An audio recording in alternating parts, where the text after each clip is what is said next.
We often think about the obvious things with our pets, scrapes or maybe an upset stomach. But sometimes the more serious stuff is happening inside. Today, we're diving into something less common, maybe, but really important: liver abscesses in dogs and cats. Sounds a bit scary, and it can be, but understanding it actually gives us some pretty valuable insights into our pet's health. Absolutely. It's one of those conditions that really shows how interconnected everything is in the body. You get this infection localized in the liver, but wow, it can cause ripples everywhere else. So in this deep dive, we'll be drawing on a great resource, Canine and Feline Liver Abscesses. To break it all down, the aim is really just to give you a clear picture of what they are, the signs, the causes, treatment, without getting lost in, super technical jargon. Exactly. We want you to walk away feeling informed, whether you're a pet owner trying to be proactive or maybe you're just interested in veterinary medicine. Knowledge is power, right? Okay, let's jump in. First things first. What exactly is a liver abscess? Okay, so put simply, it's a pocket of infection caused by bacteria located within the liver itself, or sometimes in the biliary system, the network of bile ducts. What's interesting is that they're not all the same.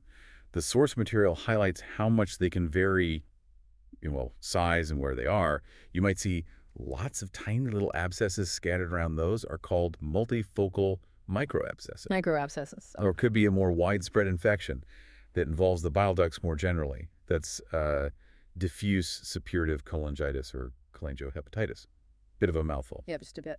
Then you can have infections specifically in the gallbladder or the main bile duct, or you might just see one or two larger, distinct abscesses, those focal lesions. Quite a range, then. And you mentioned something before we started, a connection, particularly in older dogs, something about HCA. Ah, yes, that's a really important point from the source. In older dogs, it's pretty common to find these larger liver abscesses alongside hepatocellular carcinoma, HCA, liver cancer. So the cancer comes first? It seems like the cancer creates the opportunity. The thinking is that parts of the tumor tissue might start to die off, become necrotic, Right. and that dead tissue is like an open invitation for bacteria, often gut bacteria, to move in and set up shop. Opportunistic invaders, basically. Okay, that makes a lot of sense. So speaking of who gets affected, is it certain breeds? Or is it more about age? Well, the source says it can happen in both dogs and cats, and Yeah. there isn't really a specific breed that stands out as being more prone to it. But age definitely plays a role, or at least the circumstances associated with age. Like we just said, older dogs with HEA are at higher risk. Also, older dogs might have other issues that weaken their immune system, like diabetes, or maybe they're on certain medications like steroids. That makes them more vulnerable. And what about young animals? Interestingly, yes, Right. newborn puppies. Yeah. If they get an infection of their umbilical stump, omphalitis, that infection can sometimes travel up into the liver and cause abscesses there. Wow, so right from the start, potentially. And cats, is it similar for them? Cats are a bit different. That more widespread bile duct infection, the suppurative septic cholangitis or cholangiohepatitis, The mouthful one. yes, that one. It seems to be more common in young to middle-aged male cats. And the thinking there is it's often secondary, maybe bacteria traveling up from the intestines into the bile ducts, or perhaps getting into the bloodstream from the gut and landing in the liver that way. Okay, different pathways. Now, the source mentions something called cholestatic disorders as a risk factor. What's that about? Right. Cholestasis. Basically anything that slows down or blocks the normal flow of bile. This is a big predisposing factor. Think of conditions like an extrahepatic biliary duct obstruction, EHBDO, where something's physically blocking the main bile duct outside the liver. Like a stone or inflammation? Could be, yeah. Or another one is a gallbladder mucocele, where the gallbladder fills up with this thick, sludgy mucus. Both of those seriously increase the risk. Why is that? How does blocking bile flow lead to infection? It's sort of a double whammy. First, bile itself has antimicrobial properties and contains antibodies, specifically IgA, that help keep gut bacteria in check and stop them crossing the intestinal wall. Ah, okay. So if bile isn't flowing properly, you lose some of that protection. Hmm. It makes it easier for bacteria to translocate, basically, sneak across from the gut into the portal vein, which leads straight to the liver. Okay, defense barrier is weakened. What's the second part? The second part is that the liver relies on good bile flow to help clear out any bacteria that do make it there. So cholestasis also impairs the liver's own ability to fight off infection. Reduced defense plus a hampered cleanup crew. Got it. A perfect storm for bacteria. So if this is brewing inside, what might a pet owner actually see? What are the clues? The signs can be pretty vague, unfortunately, especially early on. Often it's just general ain't doing right stuff. Lethargy is really common, just seeming tired, low energy. Vomiting and diarrhea are frequent signs too. You might see weight loss over time, maybe drinking and urinating more than usual. That's the polyuria polydipsia. Some pets might even tremble. And fever, is that common? Fever is the key sign, yes. It points towards infection. In more severe or advanced cases, you might start to see jaundice, that yellow tinge to the gums, eyes, or skin. Right. And what about when they get to the vet? What might the vet pick up on during an exam? Well, definitely checking the temperature for that fever. Often there's abdominal pain, especially when feeling the area around the liver, sort of the upper abdomen. Dehydration is common. If there's a big single abscess, the vet might actually feel an enlargement in one part of the liver. Wow. And then there are more serious potential findings mentioned in the source, like issues with blood clotting, a coagulopathy, or fluid building up in the belly, causing it to look swollen. And definitely jaundice if it's present. In really sick animals, you might see signs of systemic infection or endotoxemia, things like a really fast heart rate, rapid breathing, low blood pressure, maybe even low blood sugar leading to weakness or collapse. That does sound serious. Okay, let's dig into the causes a bit more. We've mentioned bacteria traveling from the gut, bile duct issues, weakened immunity. Can we recap the main pathways? Sure, so number one is bacteria getting into the bloodstream and reaching the liver.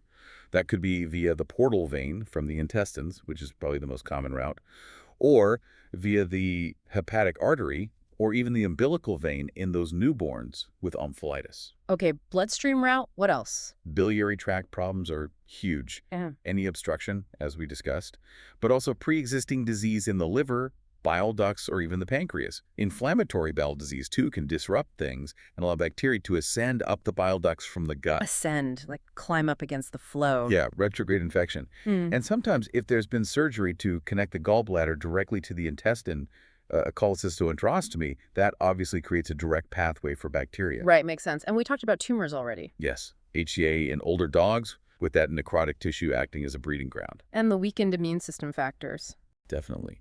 Diabetes, Cushing's disease, maybe long-term steroid use, hypothyroidism, chemotherapy, even treating immune-mediated diseases with suppressive drugs, all these can lower the body's defenses and make it easier for an abscess to form. So many potential contributing factors. One last category is trauma, like a penetrating wound to the abdomen, or sometimes complications follow with procedures like liver biopsies or other abdominal surgeries, an entry point for bacteria. Okay, quite a complex picture. So if a vet suspects this, how do they go about diagnosing it? What are the steps? Well, the first step is thinking about other things. It could be the differential diagnoses. Because the signs are often general, you have to consider other causes of liver inflammation, pancreatitis, tumors, GI obstructions or perforations, maybe gallstones, things like that. But the fever is a big clue. Fever really pushes infection higher up the list, yes. It helps narrow things down. Okay. Then, lab work. Blood tests. Absolutely crucial. A CBC complete blood count often shows signs of inflammation and infection. You'll typically see high neutrophils, maybe immature ones, a left shift, and toxic changes in those cells. Monocytes might be up, platelets might be down, sometimes even anemia, which might be non-regenerative if the inflammation's been going on a while. In the chemistry panel, what does that tell us? That looks at organ function. You'd expect liver enzyme elevations like ALT and ALP. The source notes ALT is often higher than ALP here, which can be a clue. Albumin, a protein made by the liver, might be low. Globulins, other proteins often involved in inflammation, might be high. Bilirubin could be up, but it's inconsistent. You mentioned low blood sugar earlier. Yes, hypoglycemia, that can sometimes be seen, and it can be a sign of severe sepsis, particularly with gram-negative bacteria releasing endotoxins, which again points towards certain types of bacteria being involved. Gram-negative. Okay. Any other key lab findings? Urinalysis is usually pretty normal, though you might see bilirubin spillover. Bacteria aren't always found in the urine. Testing serum bile acids can help assess liver function and bile flow. They'll likely be high if there's significant liver damage or cholestasis. And checking clotting times is important. Abnormalities there, maybe along with seeing fragmented red blood cells called schistocytes, could indicate DIC, disseminated intravascular coagulation, which is a very serious complication. Wow. Okay. So lots of information from blood. What about seeing the problem? Imaging. Yes, imaging is key.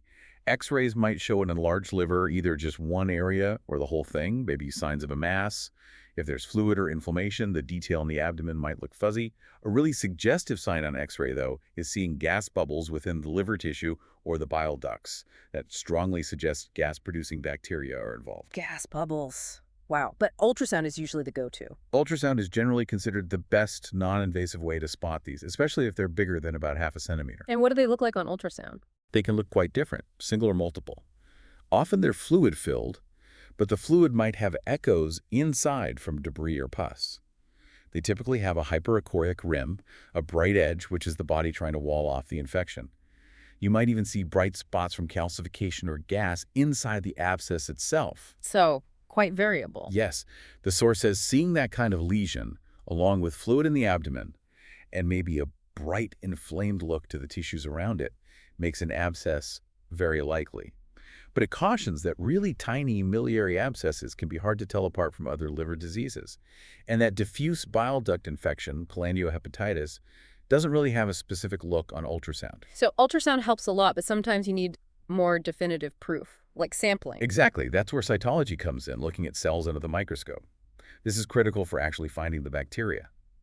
Interestingly, the source mentions that just taking a tissue biopsy might miss the bacteria, so getting a fluid sample is often better. Fluid from where? From any free fluid in the abdomen, or directly from the suspicious lesion in the liver using ultrasound guidance to place the needle, or even from the gallbladder or bile ducts, a procedure called transhepatic cholecystocentesis. And what are they looking for in that fluid? Looking for bacteria, obviously. Often you see them inside neutrophils, the white blood cells that have come to fight the infection. They'll use special stains, like Gram stain, to help classify the bacteria gram-positive or gram-negative, rods or cocci. Gives you an early clue for antibiotics. Exactly. And they're also looking for other clues, signs of underlying cancer, or changes related to other diseases. Okay. And then the definitive step is culture. Yes, culture and sensitivity. If the cytology shows pus or significant inflammation, culturing that fluid is really recommended.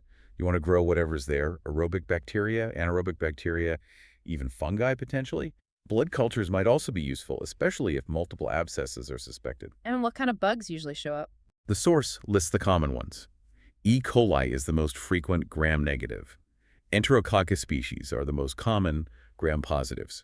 Anaerobes like Clostridium can be involved too. And importantly, it's quite common, maybe 30% of the time, to find multiple types of bacteria working together. Polymicrobial infections. Right, makes sense given the gut origin often. Okay, so diagnosis is sorted. How do we treat these? Treatment really needs to be aggressive. If the pet is showing signs of sepsis, that systemic inflammation, they need to be hospitalized for intensive care. Supportive care is vital way. IV fluids are key to correct dehydration and electrolyte problems. And antibiotics are central, I assume. Absolutely essential. You start with broad-spectrum antibiotics right away, making an educated guess based on the cytology and gram stain results. Then, once the culture and sensitivity results come back in a few days, you can fine-tune the antibiotic choice to target the specific bacteria that are growing. And how long do they need antibiotics? It's usually a long course. The source says typically 2 to 4 months, sometimes even longer, to make sure the infection is completely cleared. Wow, that's a commitment. What sort of antibiotics are used initially?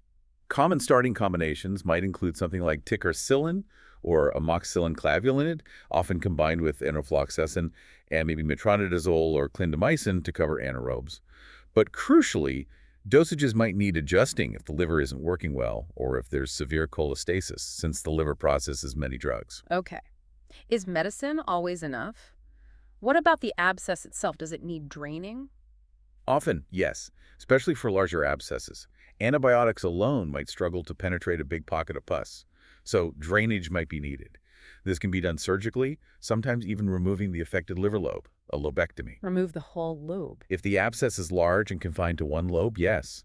Or drainage can be done percutaneously, guided by ultrasound. This is often preferred for pets that are too unstable for major surgery. Like sticking a needle in to drain it? Essentially, yes. Sometimes a drain catheter might be left in place temporarily. Close monitoring is vital after drainage, checking temperature, blood work, repeat ultrasounds to see if it's shrinking or if fluid is reaccumulating. And you mentioned surgery for the older dogs with HCA. Right. In those cases, a liver lobectomy might be done to remove both the abscess and the underlying tumor, if possible. And if there's that bile duct obstruction, the EHVDO, relieving that blockage surgically is absolutely critical. You'd want to start flaving antibiotics before that surgery to try and prevent overwhelming sepsis when the blockage is relieved. Right, get the antibiotics on board first. Any other medications to consider? The source mentions choleretics drugs to stimulate bile flow, which could be helpful if the biliary system is involved. Yeah, But only after any obstruction is fixed. You don't want to stimulate flow into a blocked pipe. good point. Antioxidants might also be advised as supportive care. And anything to avoid. Definitely. Aminoglycoside antibiotics are generally a no-no until the pet is fully rehydrated Yeah. due to kidney risks, and they don't penetrate abscesses well anyway. And common sense says avoid drugs that are hard on the liver or primarily cleared by the liver if its function is already compromised. Adjust dosages of other meds as needed. Okay, a tailored approach. So after treatment starts, what's the recovery look like? What are we watching for? Continued close monitoring is key. Vitals, general demeanor. Follow-up ultrasounds are really important to track the abscess resolution and make sure there's no spread of infection causing peritonitis, inflammation of the abdominal lining. And you have to be watchful for potential complications. The source lists some serious ones: DIC, sepsis getting worse, acute liver failure, septic peritonitis developing, or even acute kidney injury. It sounds like a rocky road, potentially. What's the overall prognosis? Generally, it's considered good if it's caught relatively early, treated aggressively with the right antibiotics, and if surgery or drainage is performed appropriately when needed. But the prognosis becomes more guarded if there are significant underlying conditions, especially things like widespread or non-removable liver cancer. That obviously complicates things significantly. So, like many things in medicine, early detection and intervention are really key. Okay, let's try and wrap this up. What are the main takeaways for our listeners from this deep dive? I think number one is just awareness. Be alert to those signs, the lethargy, vomiting, fever, jaundice, things that signal something serious could be wrong, possibly involving the liver. Number two, understand the pathways. Abscesses often stem from bacteria moving from elsewhere, frequently the gut, and things like bile flow problems or a weakened immune system really increase that risk. And third, diagnosis and treatment are multifaceted. It takes lab work, imaging, often sampling, followed by long-term antibiotics and potentially drainage or surgery. Early and aggressive action gives the best chance. Absolutely. It really highlights how important it is to know your pet's normal and talk to your vet if things seem off. And it's fascinating, isn't it, how these different body systems interact. You see how a gut issue can lead to a liver problem, those aha moments. Exactly. And maybe a final thought for you to ponder. Reflecting on how resilient the body usually is, fighting things off. It also highlights the delicate balance required for health. How a localized infection like this can have such widespread effects. It kind of makes you appreciate the complexity, doesn't it? And maybe prompts a thought about the whole internal ecosystem, like the gut microbiome, and its role in overall health. Even though we didn't delve deep into that specific link today, it's a natural connection to consider when thinking about bacteria moving from the gut.